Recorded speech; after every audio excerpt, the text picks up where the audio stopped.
The pH is 7.32, and that shows that there is acidosis.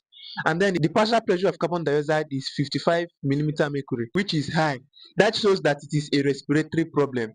But then the bicarbonate level is slightly elevated, that is 28 milliequivalent per liter. It shows that the kidneys have already started compensating for this respiratory acidosis.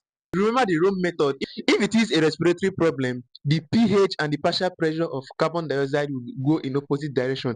That is, the pH will increase while the partial pressure of carbon dioxide will fall, or the pH falls while the partial pressure of carbon dioxide does otherwise. So if the kidney is in trouble, the lungs will compensate, and if the lungs are in trouble, the kidneys will compensate for the acid-base imbalance. So let's go back to the answer to the second question. It says, what is the likely cause of the imbalance? Remember, when we talked about this question, we said that you have to get the acid-base imbalance first before you can determine the cause. So from the results we have here, the pH is high. It tells us that this patient is having alkalosis. The bicarbonate level is also high, telling us that it is of the metabolic cause. While the partial pressure of carbon dioxide is slightly elevated, this tells us that there is a partial compensation for this imbalance.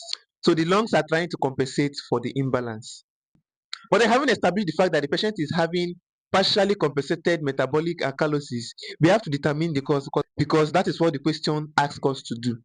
It says, what is the most likely cause of this problem? Looking at the options here, I'm going to choose option B, that is prolonged vomiting or nasogastric suctioning, because loss of gastric acid due to vomiting or gastric suctioning is going to reduce the acid level of the person. Therefore, the person is going to tend towards alkalosis. And we've already established the fact that this alkalosis is of the metabolic origin. So that makes B the correct answer. I've uploaded a detailed video on acid-base imbalances and arterial blood gas analysis. So I'm going to leave the link in the comment section so that you can go to YouTube and watch those videos.